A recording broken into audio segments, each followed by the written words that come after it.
Alright, welcome everybody to part 8 of Mix vs. Mix, a series where me and my buddy Sam are both doing a mix of the same song. Today's going to be the second to last video of the series, and today we're going to be looking at the effects that I used on this track.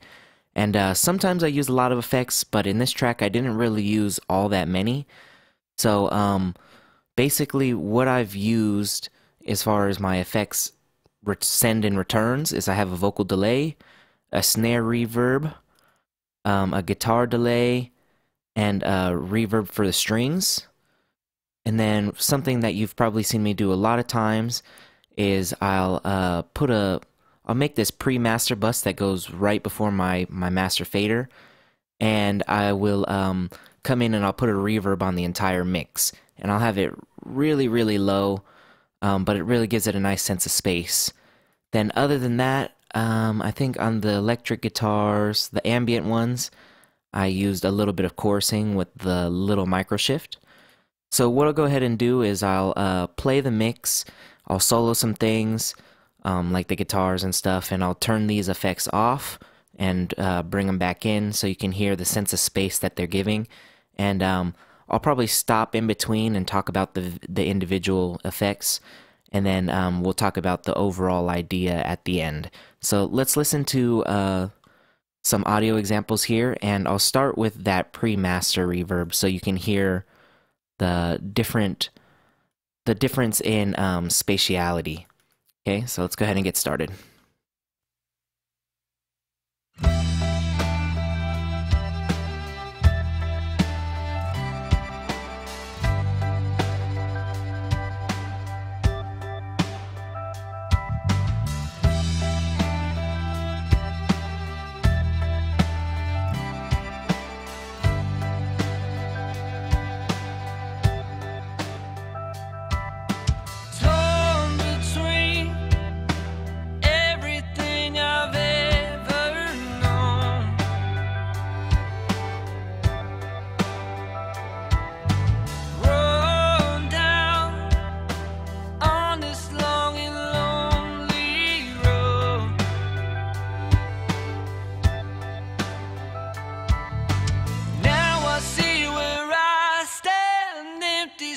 Between my hands,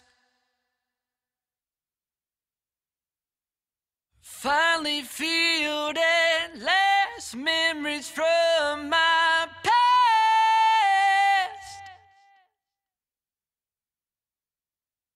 On these tear-stained shipwrecks, I was born to be broken, clinging onto the edge of my own destruction. When your love came to find me, rescued.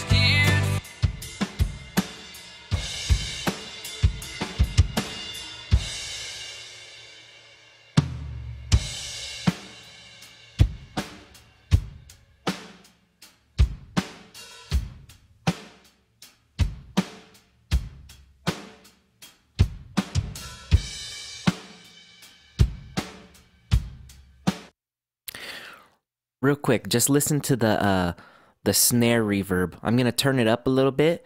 I'm gonna keep the pre-master bus reverb muted for now, and what I'm gonna do is I'm gonna turn up this snare reverb and just listen to the amount of space that it gives it.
Okay, so let's take a look at some of the stuff that's going on there. So we'll start where we started. And like I said, this is something I do on almost every single mix. I put a reverb on the entire track. And I have the pre-delay cranked up to 150 milliseconds because I really want a separation between the reverb and the actual tracks, because I want it to not muddy up the stereo field. I want it to give some width and depth, but I don't want it to make anything sit like, I don't want like the lead vocal to sit back far, because sometimes when you put a reverb on something like a lead vocal, instead of it coming forward to the front, it ends up pushing it back. And another way of sort of combating that is to roll off the low end. So I almost rolled off 10 dB of low end, and I made some room in the high end. And that's something I do a lot as well. Now also I added some chorus to the tail of this reverb just to give it some more depth. And then obviously, like I've been saying, I want to give it some width, so I increased the width here. And you can see this is only mixed in 13%. And I think you could tell that that gave a lot of space and three-dimensional sound to this track.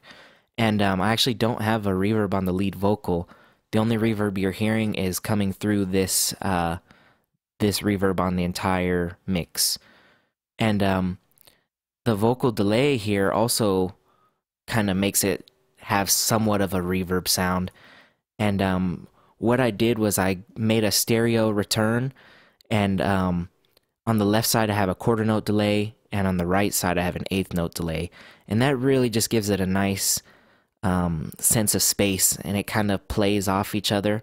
The different delays are happening at different times, and it really just tricks your brain into thinking that this is a lot wider sounding than it is. So this is a Lexicon PCM42 emulation. I have the analog button clicked in because it kind of gives it a more gritty delay and kind of darker. And when the repeats happen, they get a little bit darker as they come by. So just a little bit of feedback here. I roll off a lot of the low end, and I roll off quite a bit of the top end as well. And I added a little bit of this color. If you watched the vocal video, you've seen this before. But I just wanted to go a little bit more in detail as to why I chose to use this. Moving on, let's go to the snare reverb. Oops, excuse me. Here we go. Snare reverb. So my favorite snare reverb is the UAD EMT 140 plate. Plate reverbs in general are just great on drums. And same thing, I had a long pre-delay here just to get some separation between the actual hit of the snare and the reverb. And I used plate A because it's kind of a brighter plate. Even though I'm EQing it to make it darker, I like the sound of this plate A. And you can see that I dialed the width all the way back because I wanted this to be right up the center, right with the snare. I didn't want this to really add width, I wanted it to add depth. So that was my thinking behind that. And just to not cloud up my low end, I rolled off the low end.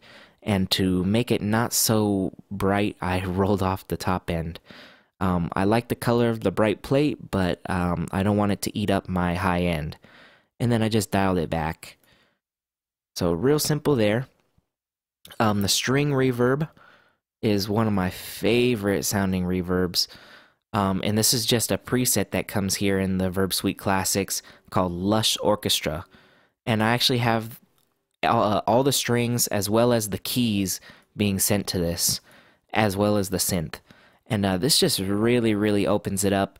It gives it a real nice sense of width, and just, to me, just makes it come alive. If it was just going to be these parts, I would have this string reverb up a lot. I mean, I think you could tell that when I raised the volume of this return, it sounded real sweet. Just gave it a real nice sense of space.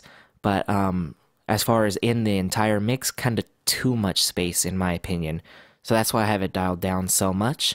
But like I said, if this was just going to be like an orchestral thing, I would have that up way high. And it just really made it sound like it was recorded in a nice hall. And once again, rolling off the low end, not as much of the top end, but still, I don't want to eat up all that high-end information.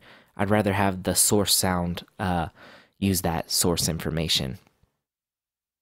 As far as lead guitar delay, I used my favorite, the STA tube delay. I have it in vintage mode. Of course, wet only because it's on ascend and return. Once again, rolling off the low end and the high end, you'll see that this is something I do almost all the time on delays as well as reverb. Just for delay, I really like a darker delay, but I also do that because, like I said, I want the source sound to have the high end and then my effect to kind of just fill in the mid stuff. So I have it set as a ping pong. Pretty long decay. Intensity about 60%, and I think you could hear when I raised the volume there that you could really hear that lead guitar bounce around. The lead guitar is panned left and right, or no, it's panned up the center, excuse me. It's panned up the center, and the delay is filling in the side information, basically. That's why I chose to use a ping pong. And then, like I showed lastly, just a little bit of chorusing, real subtle, but for this type of sound, I think that it really helps thicken it up and make it sound a little bit wider. Gives it a nice color too, and it even kind of gets it out of the way of the other guitars that are happening, like the acoustic. And yeah, it just really sounds sweet with that. And that's a plugin that I use a lot. I use it on vocals, I use it on keys, guitars, pretty much everything. I haven't tried it on bass, but you could use it on drums. It would sound great on drums. But yeah, it's just really, really nice sounding. So as you could see, I didn't really use a lot of effects because I didn't feel like this track needed a lot of effects. I wanted to give it some nice imaging, but I didn't want anything to be overbearing. And I found it kind of funny that me and Sam both kind of used a similar thing. He used stock Reaper reverb, but he used a Bricacity M7 emulation or some impulse responses, which is actually what I'm using here. We use different impulses, different preset here, but we both use the same unit. And if you haven't heard of the Bricacity M7, it's a great reverb. Lots of people use it, and that's one of the things that really sold me on this Verb Suite Classics. And this is a really sweet sounding reverb. There's plenty of different other devices. I used some of the other ones in this mix. The Lush Reverb, or the Lush Hall,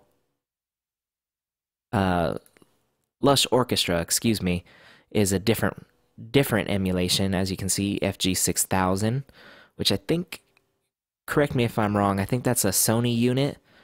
But anyway, you could really get a lot of different colors and sense of space out of this reverb.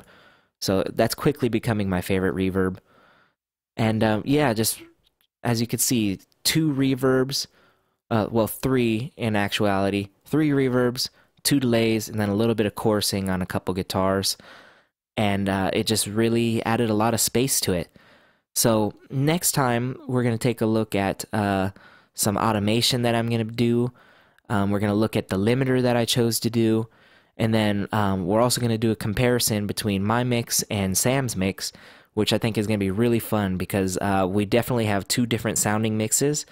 Not to say that one is better than the other or anything, just 2 different styles. And that's really cool because that is something that you're going to see between pro mixers even. You could have 2 pro guys mix a song and notice that they do different things, and they kind of make certain elements come to the forefront and some things they choose not to. So that's a really cool thing, and that's one of the great things about mixing. So if I want to give you one tip for today, listen to lots of people's mixes and learn from their techniques, because I know I've definitely done that from Sam's videos, and he's probably done that from mine as well. And I think for you guys, if you watch both of our videos, you guys can get a really good understanding of different approaches to different instruments and just mixing in general. So before I ramble on too much more, I hope you enjoyed this video. If you did, please give it a thumbs up. If you didn't, you can give it a thumbs down. That's okay, you're entitled to your opinion, as I always say. If you really liked this video, please subscribe. I would greatly appreciate that. Please go check out Sam's channel and his videos, and I hope to see you in the next one. Have a wonderful day, and thank you so very much.